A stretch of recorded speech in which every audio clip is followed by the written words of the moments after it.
Welcome to a special conversation about John 3:16 and a Greek particle, a Greek word that gets some debate among users of different English Bible versions. And I've got with me as a guest Gary Manning of Biola.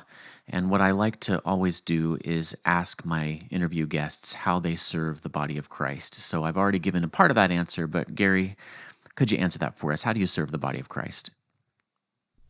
Yeah, thanks for the question. My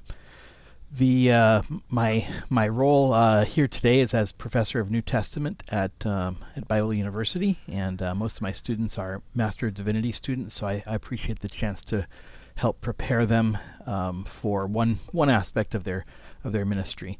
I teach and sometimes preach in my church, my home church, and some other churches, and try to raise kids from adult kids of age 30 down to 13, Wow. my youngest child. So And how many kids do you have, Gary? 10. Wow, praise the Lord. Yeah. That is awesome. I did not know that about you. Fantastic. Well, that makes two of the stories I'm about to tell about you all the more remarkable, maybe all three. This is going to be really quick. Story number one, I met Gary at ETS, I think at the Boston airport or Providence airport. I can't remember where it was. And we were both coming to the Evangelical Theological Society annual meeting, wherever it was that year. And I just remembered your kindness. We just fell into conversation and Yeah. we took a taxi or something to the hotel. And then second story, I don't even know the order of these stories. So I think this is the right order. I just started to notice you popping up on what was originally called Nerdy Language Majors on Facebook, back when it was mostly nerdy language majors, before a lot of other people came and understandably saw that this is kind of Bible Answer Man area, which is appreciated and fine. I'm not criticizing. And then the what I noticed about you, Gary, and I've said this to you privately, is you just invested time answering people's questions, and you did so graciously and with real knowledge, and I really appreciated that. And then the third story, I don't know if you know this story, but I came up the escalator at the ETS meeting. I think this is in San Diego. Oh man, I can see it in my mind. I can't remember where we were in the world. Was it Denver? Oh man. I think it was Anyway, Denver when okay. we interacted. Yeah. I got up to the top and I saw you, but you had changed a little bit since I had last seen you. And your profile pic is an illustration of you. It's Right, not a yeah. picture of you. So I did not recognize you. And I could tell you recognized me. And I was just feeling bad. Like, I can tell this person thinks I know who he is. And I didn't. And after that, I have felt so awful. We tried to connect Yeah, and it just didn't work. Well, yeah, here we right, are. Right. Okay. And Go ahead. part of the story you didn't tell there, Mark, is that you paid for our Uber because my phone was so primitive I couldn't work an Uber at the time. So Well, you paid for it, and I've been promising you a cup of coffee ever since then. I completely forgot about that. Actually, Yeah, Bob yeah. Pritchett of Lagos probably paid for that, for what it's worth. Okay, yeah, yeah. But it's fun to feel generous with someone else's money. Yeah, yeah. Okay, so you wrote an article. I've got it up here on the screen, and I'll try to remember to share it in the video. It's called "God So Loved" or "God Loved in This Way." John 3:16, we've all memorized. I don't know if you memorized it in the King James as I did growing up. For God so loved the world that he gave his only begotten son. It's that phrase, for God so loved the world. I want to talk about the two major options for understanding that phrase as you laid it out. And then I want this to be especially helpful and instructive for lay people who don't have Greek knowledge, to help them draw a line between the kinds of things that they can learn on their own and the kinds of things that, ultimately you're probably going to have to trust someone to teach you. So, what are the two major options for understanding that Greek phrase, for God so loved the world? So the traditional translation, God so loved the world that he gave, is slightly old-fashioned, but in its when that was originally phrased, probably in the King James and before, it meant so much. God loved the world so much that. A lot of English translations have kept that terminology of just God so loved the world, because we're all used to that language for John 3:16. A few translations have rendered it as God loved the world in this way.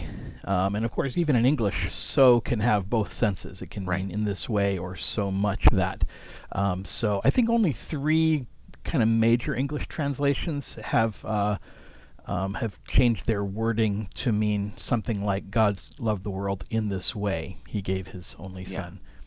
Yeah. So how I've encountered this in the past is mostly people who grew up with the King James default understanding, and not just because it's in the King James, it's in multiple translations. God loved the world so much that, and they experience the other option as a revelation. God loved the world in this way must be the right way to put it. I don't know why it's so instantly persuasive to people, except maybe what you said, that so, even in English, has that potential double meaning. It's like the phrase "just so," just in this manner.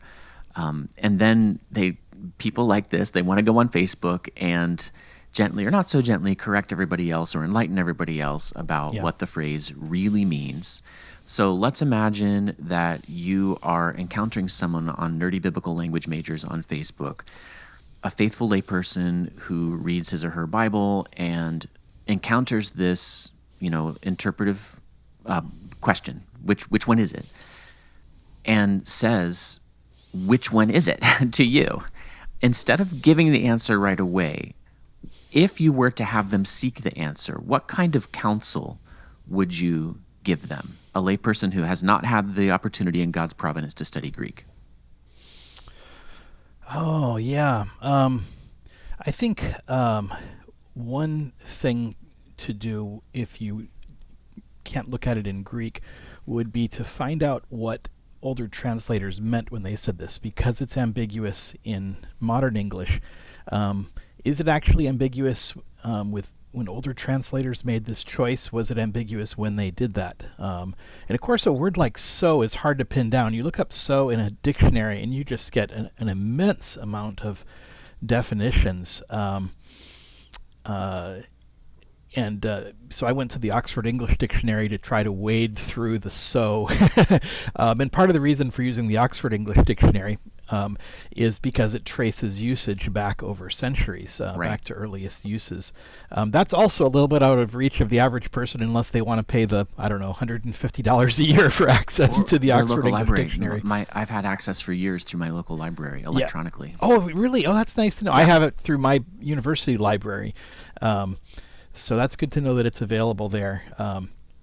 So I don't have it open right now, but the Oxford English Dictionary gives that suggestion for older English that made me lean towards thinking that older translators, like the Tyndale Bible and the Wycliffe Bible, Bishop's Bible, King James, all meant so much that's what they meant by that translation. Yeah.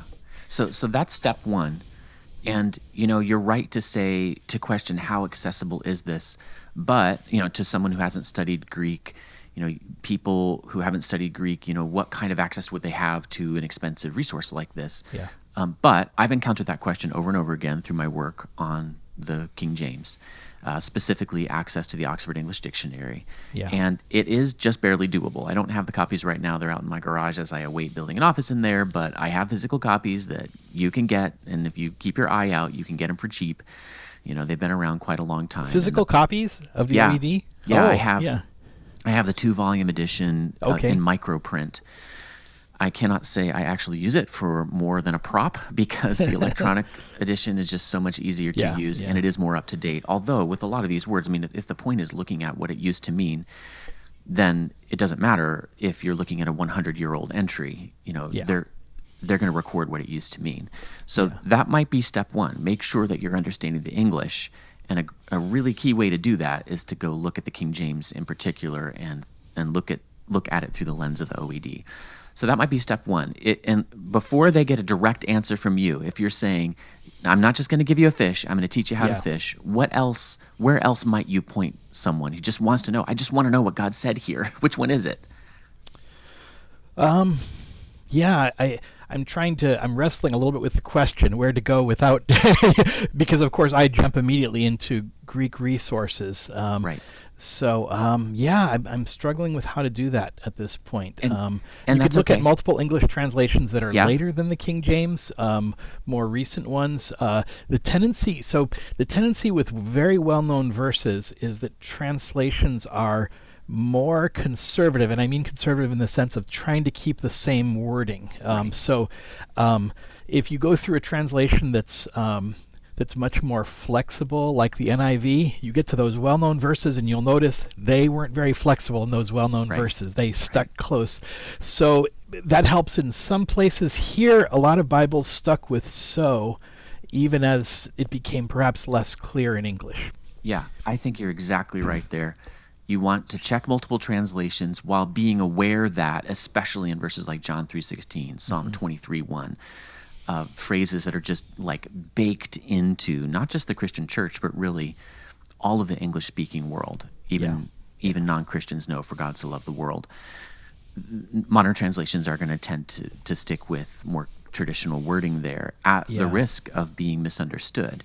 But if some of them stray from that tradition, and I find the Net Bible, for example, will often take the minority view on something like this, kind of just because it can. And I find that to Yeah. be an interpretive help for me. Yeah. It's laying out in interpretive options. Okay, so that's another step in the process. And the I th- Net Bible has a good-sized note at this point, laying out the two options and why they chose God loved the world in this way, why they chose the minority option. And yet you didn't. So let's cross the line into Greek knowledge. And let's frankly acknowledge that we're doing this. That is, I don't expect that God requires or expects all people in the Christian church to do what we are now about to do. The basic move, however, the basic idea underlying what I think you're about to do, because I read your article and it was excellent, and I thought I got to have you on the channel. I think that is something that people can understand in general. My pastor used to do it with words. He would just point us to other places where it's used. I think it's a little more difficult with function words like this to observe how the rest of the New Testament uses them, especially in combination with other words. But that's what we're going to do. So let's do that. Help us follow your reasoning in the article for why you opted one way or the other. Okay, yeah. So the word that is at stake here is hutos, and that's the word that could be translated either so much that, or perhaps in this way. And we have to realize, any word has multiple possible meanings depending on the context, and short function words, as you called this, are even more so. It's sort of like in English, if we were to pick a word like to, T-O, what does to mean? Yeah, Well, so it many means things. so many things, and sometimes you can't give it a definition. You have to say, here's what the word does. It makes an English verb into an infinitive, right? From run to run. So really short words like that are slippery. They're harder to work with, and I'd say that's the case with hutos as well. So one common meaning is meaning something like in this way, even so. It makes a comparison, and some of this occurs in some really well-known verses in addition to John 3:16. So a great one that lots of people would know would be Matthew 5:16. Let your light shine before people, hutos, in this way that they see, in such a way that they see your good works and glorify your Father who's in heaven. A little bit later in the Sermon on the Mount, Matthew 5:30, pray in this way, and then we have the Lord's Prayer. So it's not saying pray then so much, obviously in context. Whereas with Matthew 5:16, I'm looking at it in your article here, let your light shine before people so much that they see. That is still possible there. It's possible there, yeah. It's possible that it's both saying in this way, let your light shine before people, and so much that. And I wanted to kind of be a little more flexible there because both kind of work. I think maybe it leans more towards to such an extent, the idea of it to such an extent, not just a little bit of light, a lot of light, enough that they can see. That's enough. That would be another way to get the idea. But that doesn't work with Matthew 5:30. It has to mean pray then in this way. Pray then thus. Yeah. So what you've done, even if this is difficult for people who haven't read Greek, they can do this. They can click on the Strong's number and see where else this word occurs. They can use Bible Hub or certainly Logos Bible software to do that. They can look it up in whatever dictionary, Greek English dictionary, they might possibly have access to. Semanticdictionary.org is one that I point people to a lot. Nice, yeah. And then you could do this. You feasibly could do this with some practice and some guidance and help. See the different ways in which it's used. Okay. Yeah. Now, hutos would be a pretty, you get a lot of hits there, 203 I'm counting in the New Testament. So that's a lot to work through. But actually, like what I do is I'm calling it up and also calling up an English Bible next to it. And so you can quickly get a sense of how often it's used for this sort of, you might call it a comparison sense. Like an example from nearby in John 3, if we wanted to see another example there, as Moses lifted up the serpent in the wilderness, hutos, in this way the Son of Man must be lifted up. So that's another example of the same kind of general sense of hutos as comparing in this way, even so. Yeah. Okay. I'm with you that far. I think I would have been with you that far, at least in principle, even before I studied Greek, because I had an expository preaching pastor who led us through that kind of exercise many times. A major question I've had over the years as a preacher and Bible teacher myself now is, when is that useful? How often is that useful? Which kind of audience do you need to have for that to be useful and not intimidating or just inaccessible? But I think a lot of educated people could be with you this far. But you took another step here that I do think most definitely crosses the line into an area where you're just not going to get here unless you've studied Greek or listen to somebody like Gary or a commentator, when that's what Gary is, a Bible teacher with that knowledge who's able to take you this far. You pointed out in your article that that word hutos isn't occurring alone. It's in a construction with another word. Yeah. Hutos is working with another word a little bit later, hoste, which can mean so that. It can mean a number of things, but when they work together, you don't get a predictable result. I think we can compare this to actually almost the same phrase in English. Okay, if you were learning English and you saw the phrase, God loved the world so much that, and you were to look at those words so and much and that, and if you grabbed an English dictionary and looked up so and much and that, you would have a really hard time figuring out how those three words work together. You would understand the much part pretty well, but so has so many uses, and that has so many uses that you would probably be pretty confused by the combination so much that.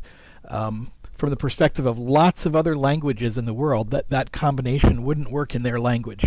So I think we have the same situation in Greek, where this combination of hutos and hoste, these kind of function words, small words, works together in a way that's a little bit unpredictable from an English perspective.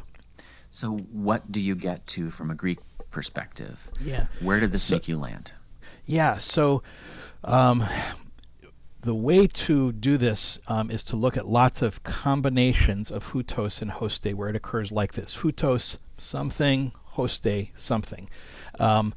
So that we're not just making up a rule. We're seeing how this is used consistently in the Greek language.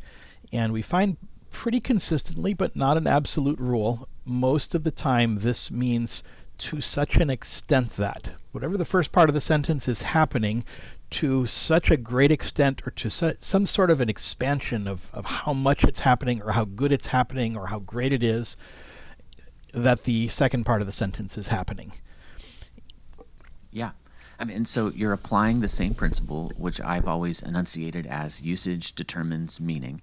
Mm-hmm. And that's true at here's a technical word, you know this word, synchronic level. Mm-hmm. That is, as of right now in English, this construction, so much that, means X, Y, or Z. Yeah. In Greek, the same thing. Hutos, hoste, we can observe how that's used in context and we can see, and I think the Matthew 5:30 example was especially helpful. And I'm not saying it uses both words, it doesn't. But pray then in this way. You just know in context that the hutos cannot mean so much. Right, Likewise, right. we're looking for contexts where that combination of words, hutos and hoste, where they can only mean this. Yeah. And that we're interpreting the unclear in light of the clear. If we're unclear on John 3:16, we use these other clear passages. And I might add, you mentioned that it can only be interpreted in this way, which is, it's nice when we can find that. We also want to look for places in which it can best be interpreted this way. Sure. Yeah. So not just with this particular issue, but in general, when we're looking for occurrences of words in the New Testament, other Greek literature, we're saying what makes the best sense in this context. Right. Excellent. So, what kind of passages did you appeal to in this portion of your study? Well, we always like it when we have a whole bunch of other New Testament uses, but Right. we don't. We have one other place in the New Testament where hutos plus hoste is used. That might make us think it's rare, but as soon as we step out of the New Testament, by the way, we find out this is not rare. Like to the Septuagint, Josephus, and yeah, other, papyri, other Greek Yep, literature at the the time. first century writers. So the one place where it occurs in the New Testament is in Acts 14:1. We get the hutos hoste, and we get a description of them, of the apostles speaking. One translation is they spoke in such a manner that a large number of people believed. Okay, so is that if we go with if we just pay attention to the word hutos and ignore the word hoste, we would end up with a translation like they spoke in this way that a large number of people believed. That's a little bit weird, and let's see if we can explore why it's weird. If I was to say somebody spoke in a particular way, I would then be describing the manner in which that person spoke. But this says they spoke in a manner. They spoke, and somebody else did something else. So it's hard to say they spoke in this manner that a large number of people believe. That doesn't quite work. It's something about the quality of their speech, right? So here the hutos plus hoste is not indicating how much they spoke. It's like they spoke so long that they badgered them into believe. No, that's not the point there. They spoke in such a way that another group of people believed. And so the hutos plus hoste seems to be talking about the extent of their speech, not in how much it is, but in how good it is, which is one of the things that hutos plus hoste sometimes does in other literature as well. Okay. How would you, as a scholar, find out how it's used in other literature? What tools would you use? Yeah, so for the Septuagint, I generally use Logos software to search through the Septuagint. And so the nice thing with advanced, this is something that we couldn't do a generation ago. I mean, this is something I couldn't do when I was doing my master's degree. Well, I guess I could. That is search for two words. If you use a print concordance, you can find occurrences of one word. Right. Wonderful thing about digital resources is I can say, find all places where hutos occurs before hoste. Within, say, 10 words, because it's really rare for them to be found much further apart and still be in the same sentence. Yeah. And so I can do that with Logos Bible software for the Septuagint. And then I go into a database called TLG, Thesaurus Lingua Graeca, which is a database of pretty much all ancient Greek literature. There's a few things that are omitted from it, but I can go in there for other uses as well. Yeah, I had my library get that during grad school. That is one area where I really wish I had better training and ability, is reading Koine Greek outside the New Testament. Like Septuagint, I'm pretty good. Josephus, okay. Josephus is hard. The Greek is, much harder than the Septuagint. Yeah, I agree. I tend to find that what I do bring to Josephus is a general knowledge of what he's about. Yeah. And what he's talking about. And whereas when I'm using TLG, I'm admitting my weakness here, I'm often tossed into a document. I don't know the author, who he's speaking to, what he's writing about. And it you just suddenly realize how much background knowledge you Yeah. do carry when you come to the New Testament, and then to those few documents outside the New Testament which tend to get used in New Testament studies, which is the Septuagint and Josephus especially. So I have found TLG to be very difficult for me to use, but the principle there is usable. And I did try to do this kind of work in my dissertation, for example, on some of Paul's emotion words, trying to look outside the New Testament how these words get used. Yeah. In my estimation, in your article, I felt like the New Testament use that you just adduced from Acts 14:1 ended up being different from the uses that you found elsewhere. I'm not sure that I'm understanding you correctly, though. Would you view it that way as well? Well, there are places that do this thing that happens in Acts 14, where they spoke not just an amount, but there's some sort of a qualitative greatness to their speech. That is not the most common use. Most of the time, these hutos plus hoste combinations describe kind of an extent, an amount. So yeah. God loved this country and its inhabitants so much that he made you their king, from Josephus. You brought that in. They loved their mother so much that they obeyed her even to death. Yeah. Yeah, and that seems to be more typical, and those are ones that also include the word, one of the words for love, either agapao or phileo. And Aaron Jensen, who was also on a conversation about this topic recently on Facebook, he wrote a scholarly article on this, and he points out that very often this happens with words that you can naturally assign a grade to. Okay, so when we talk about loving, we could talk about loving something a little bit or a lot, right? And so often when we find this hutos plus hoste with a word that is gradable, that is, we can talk about how much or how little, then we often find it has this sense of so much or so little. Generally so much, I should say, in the context of these clauses, the combination of hutos plus hoste. Yeah. If I look at the evidence you bring forth in your article, I am led to the conclusion that that John 3:16 is most likely talking about the extent of God's love. God loved the world so much that he gave his only son. And that seems to be how you conclude as well. Yeah. Okay. And you can kind of nail that down if you came to this video because you want to get the answer to the main question. That's where both Gary and I land, and for the same reasons. I also tend to want to honor tradition, believe it or not. The King James onlyists might be really surprised to hear me say this, but when I can stick with the King James, I'd prefer to do so. I have to have a compelling reason to overturn that. I don't here. I think they got it right. However, let me go to a further and I think final question. It's not good for interviewers to say final because they always think of something else, but I want to keep this efficient.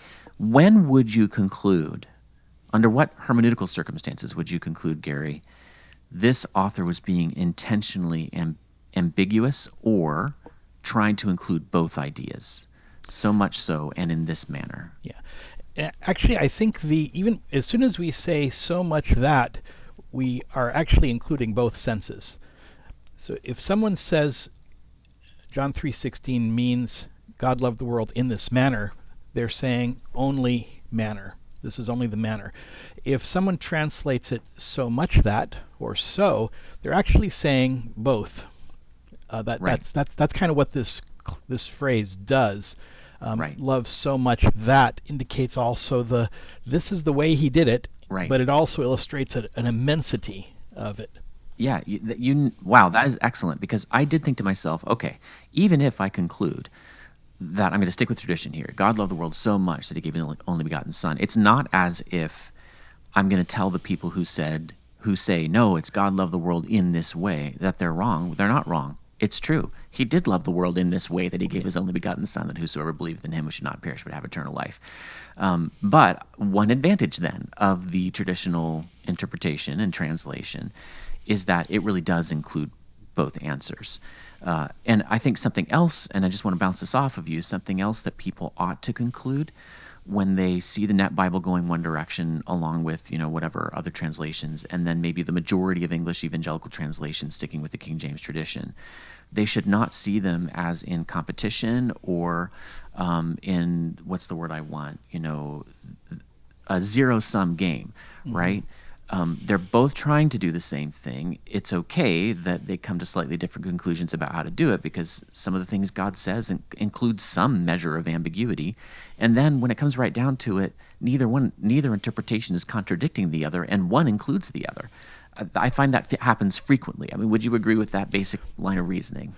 Yeah, it does interestingly happen often. I encourage my students, when they're looking at any sort of interpretational difficulty, to ask themselves, how different really are these? Right. And what impact do they really have? Right. Because you can spend a huge amount of time on something and then realize, actually, we pretty much know what this verse means anyway, regardless of what choice you make on what hutos plus hoste means.